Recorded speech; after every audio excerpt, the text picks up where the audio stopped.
రీసెంట్గా డెలివరీ అయిన మీ ఫ్రెండ్స్కి కానీ రిలేటివ్స్కి కానీ ఈ వీడియోని షేర్ చేయండి. ఎందుకంటే నేను చూపించబోయే ఈ రెసిపీ అదేనండి సొంటి పొడి. బాలింతలు ఎవరైతే ఉన్నారో వాళ్ళు అన్నంలో గనక రోజు ఫస్ట్ ముద్ద నెయ్యి వేసుకొని ఇది తింటే మీ కడుపులో ఏదైనా ఇబ్బంది ఉన్నా లేదా డైజెషన్ ప్రాబ్లం ఉన్నా ఇది తింటే ఇట్టే క్లియర్ అయిపోతుంది.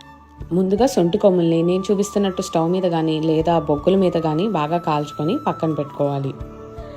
ఇప్పుడు ఒక బాండీలో కొద్దిగా జీలకర్ర అలాగే వాముని బాగా నలిపేసి వేసుకొని లో ఫ్లేమ్లో దోరగా వేయించుకోవాలి.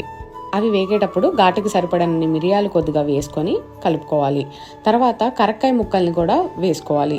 మనకి దగ్గు కానీ అలాంటివి ఏమైనా ప్రాబ్లమ్స్ ఉంటే కరక్కాయ హెల్ప్ చేస్తుంది. లాస్ట్లో ముందుగా మనం కాల్చిన సొంటి కొమ్ముల్ని యాడ్ చేసుకొని స్టవ్ ఆఫ్ చేసేసుకోవడమే. వీటన్నిటిని ఒక ప్లేట్లోకి తీసుకొని చల్లారనివ్వాలి. తర్వాత అదే బాండీలో ధనియాలు కొద్దిగా తీసుకొని దోరగా వేయించుకోవాలి లో ఫ్లేమ్లో. అవి దోరగా వేగిన తర్వాత ముందుగా పక్కన పెట్టుకున్న ప్లేట్లోనే ఇవి కూడా వేసుకోవాలి. ఇప్పుడు ఇందులో టేస్ట్కి సరిపడినంత ఉప్పు వేసుకోవాలి.